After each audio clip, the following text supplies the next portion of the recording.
So I'm Anusha. So I basically did my engineering. I graduated in 2014 from Osmania University, and then I did my masters from NIT Warangal, and I graduated from masters in 2016. So right after my BTech, I have done my MTech as well. So my specialization is civil engineering, and the master specialization is structural engineering. So yeah, so from then I've been continuing in the civil engineering role itself. So I've worked in Tata Consulting Engineers for 4 years. And from last year, I shifted to a product development company where I'm a part of a research and development team. So yeah, so when I got into the product development and all this startup culture, so I thought I can do, since I'm into R&D, I have a lot of interactions with the market research team and also the product management team. So I thought maybe I can do that. Maybe I can do better. I thought I have much more potential to do many things other than civil engineering. So that's when I thought maybe I should do an MBA or an executive MBA, given my experience being above 5 years. So I'm actually planning for executive MBA in India or MBA abroad, maybe if it's a 2 years course. So yeah, that's when I started because I want to slowly shift from technical to the managerial role, and the startup culture really influenced me in that way. So that's when I started. So then I enrolled in EduShastra, and yeah, from then I started my journey. From July, I started preparing really sincerely from July, and yeah, and also regarding the leadership roles. So since I just have 5 years of experience and in civil engineering, so the experience, you call it a real experience only when you have like 8 to 10, because it's really important work. So we should have a minimum experience of about 10 years to lead a big team. But I have led small teams of 5 to 6 people, and yeah, I have always been an active participant in whether it's in college. During the college fest, I'm the coordinator for my college fest in BTech. And yeah, I also the unique part in my career or in my entire job profile is basically, even though I'm a civil engineering, so I always had this actually it's just a blessing that I got really good managers in my employment. So they've always pushed me to look beyond civil engineering. So that's how I got into programming as well. So I have done a lot of work on the CTO side, wherein I was developing a few civil engineering tools. I coded them myself in Python, in C++, etc. And I got really interested with using all these automation tools in civil engineering as well. And that's how I got into R&D.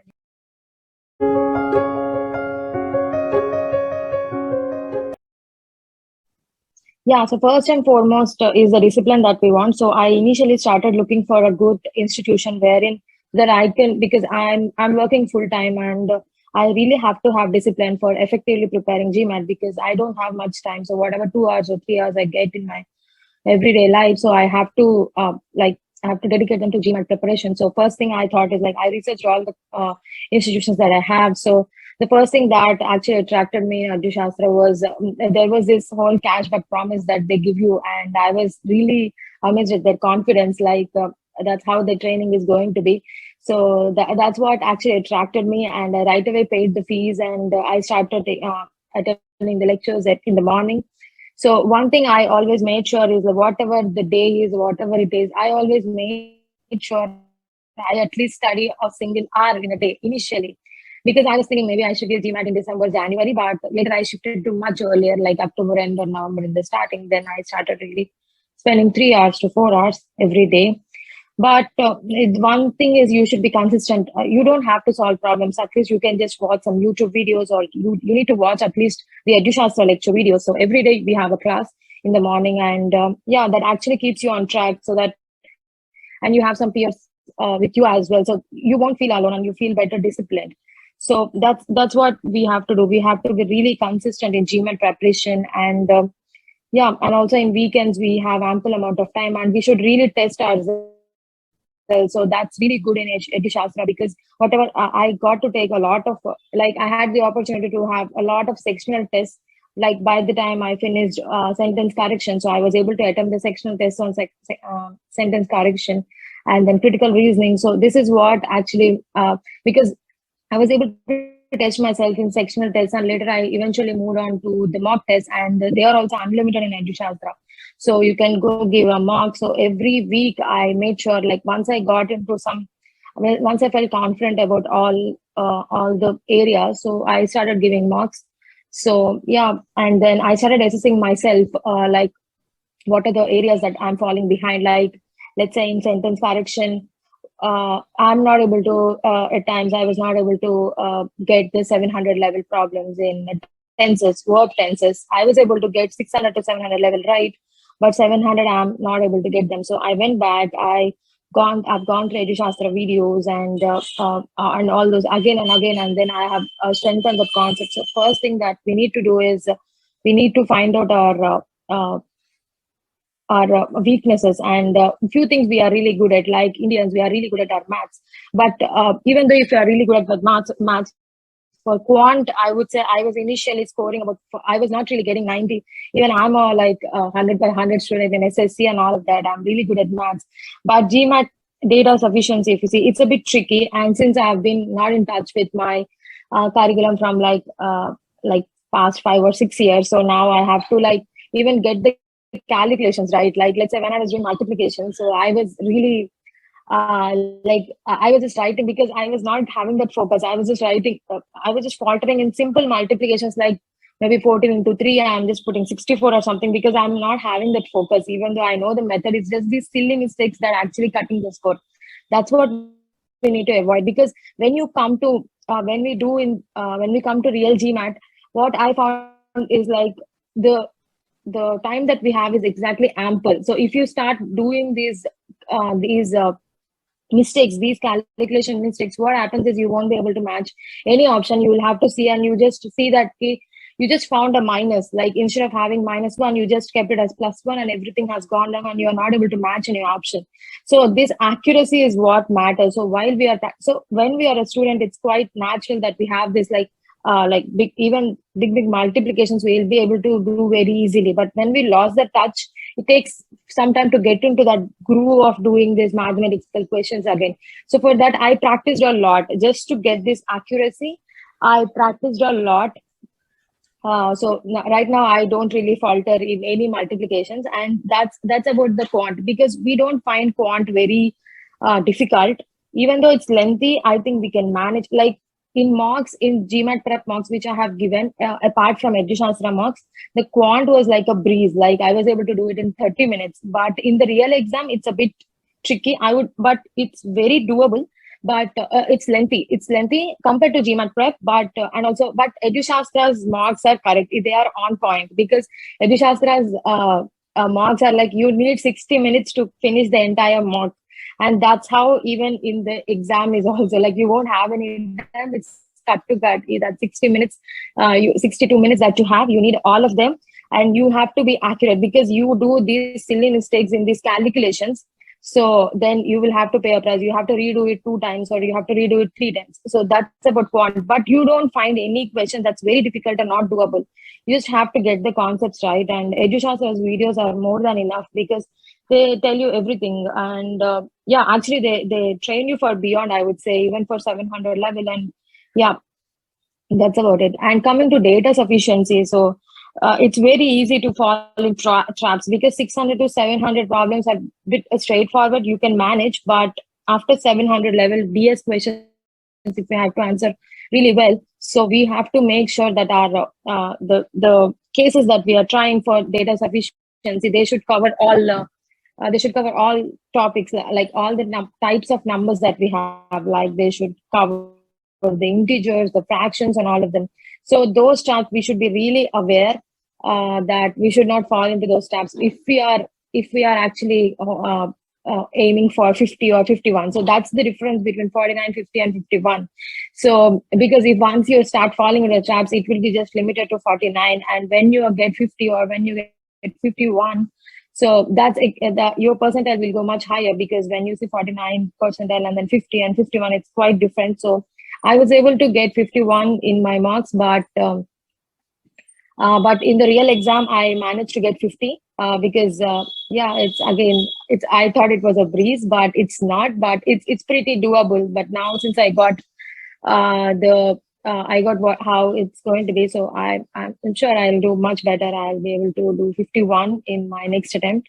So yeah, DS questions and quant questions, you just practice all of EduShastra. So that's more than enough. You don't have to go or see for all the material out there. You have different options like GMAT Club or any other wherever you have, but you have tons of questions on the internet, but you do not require any of them. Just make sure you stick to EduShastra's topic wise. They have a lot of questions actually. So if you just get them through, it's pretty easy that you get 51 out of 51, even in data sufficiency, because all the traps out there, they are all on those questions. So once you know what are the traps in DS and what are the types of problems you are going to get in quant, so yeah, I think they are more than enough to get you 50 and 51. So don't settle for 49, because we should go for 50 and 51 given our foundation in math from school. So we should always go for 50 or 51 actually. So that's about quant and verbal, like everyone. So even I'm actually I was also actually, I have put a lot of effort for verbal compared to quant. But one thing is like one thing what I understood is like we should be really confident when we are doing verbal, when we are even attacking a question. First, we have to be confident enough to, because when we don't have that confidence, so we'll be like, maybe I'm getting a difficult question. So you just get nervous. And once you get nervous in a CR question, you are not really going to understand it for sure, because 700 level questions of paradox, flaws, and parallel reasoning and all of these, they actually you have to have proper focus on them. Then only you, just in one reading itself, you will be able to breeze through and understand everything. And you'll be just able to like just give the right answer in one go. If you don't have that focus, you will have to read it twice, thrice, and then and still you won't be able to get that right, because you don't have that focus. First of all, we should be very confident that I can do this, I'll do this, I'm not getting nervous. So that's the first thing in verbal, because in mock test also I used to get pretty nervous, and one RC passage, even though I read it once entirely and slowly, I was not able to get, because I'm not in that headspace. For verbal, even though you train a lot before exam, in the exam, it's very, very important for you to have a stable mindset and have focus, so that in one reading itself, you should be able to absorb everything, because you just have 65 minutes for 36 questions, right?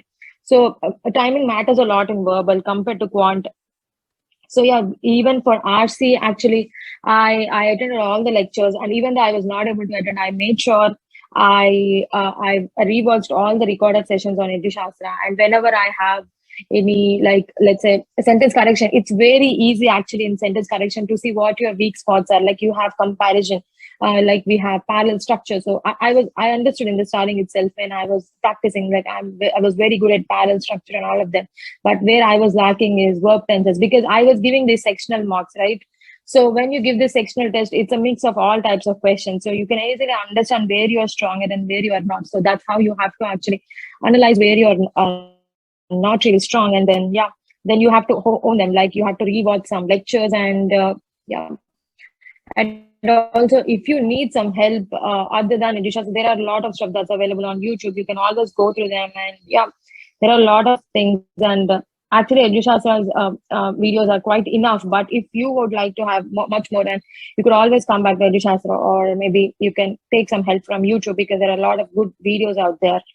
So that's from sentence correction. And critical reasoning, I tell you, because it's just process oriented. It's not like out of the blue you are just finding a nice answer and then you saw few questions in marks, and then you don't think that same types of questions will come in the exam. Also, that's a different scenario altogether.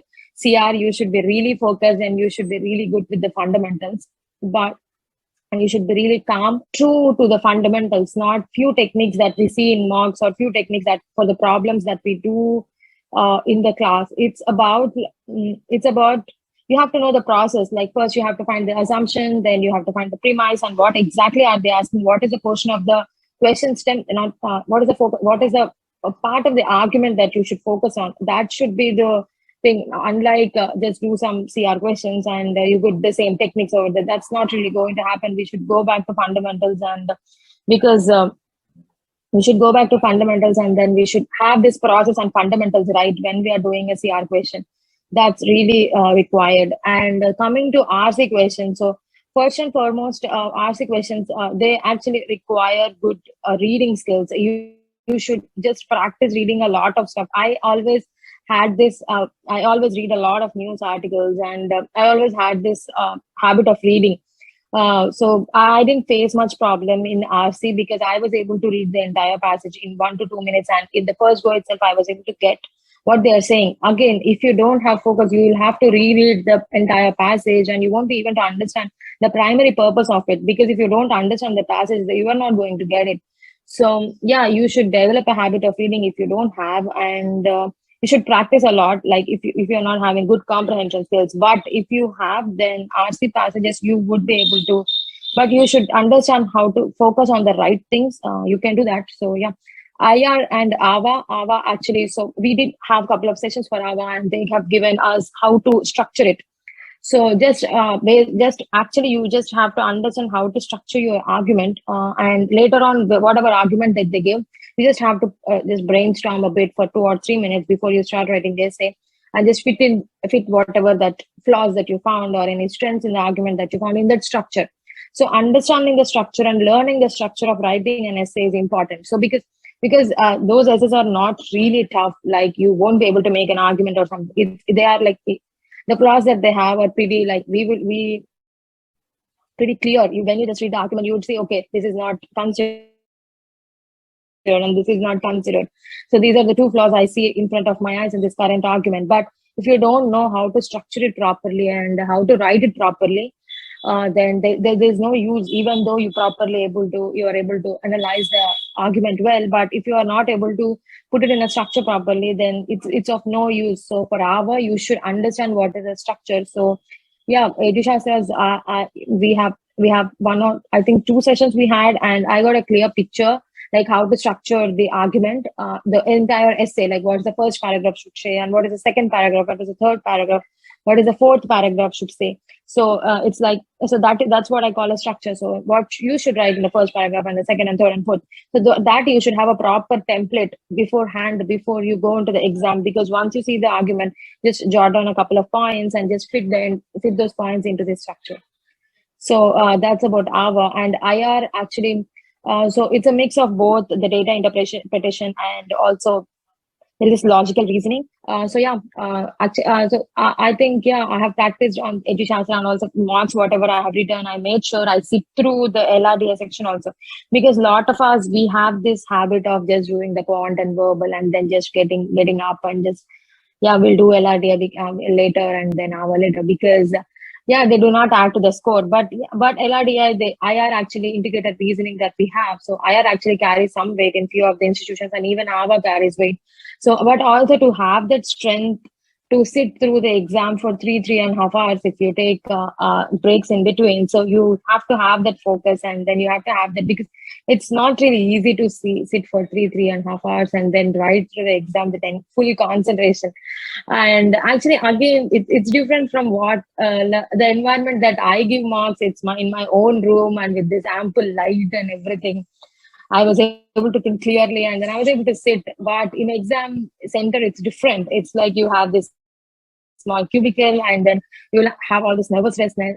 So you have to have a lot of practice of sitting through for 3.5 hours and then writing it. And one more very important suggestion that I would give is like, don't spoil one section for the sake of like you did not write the other section well. Because let's say this mistake I have done, even though I knew this before, but it's that mindset I've got into. So what happened was I gave my quant first, and I was pretty confident I did really well. And verbal, I knew I fell short a bit, because you understand, right? The questions that we get eventually in the end, whether you're getting tougher questions or easier questions. So I able to gauge it a bit that I did not do really well in verbal like I used to do in marks. Then my confidence went down a bit, and I was not really able to do well in IR. Yeah. Actually, there are like even I had confusion initially, because there are a lot of institutes over there, but I wanted something really interactive. So that's one thing, and it's online, it's interactive, rather than, because there are few institutes which they give you.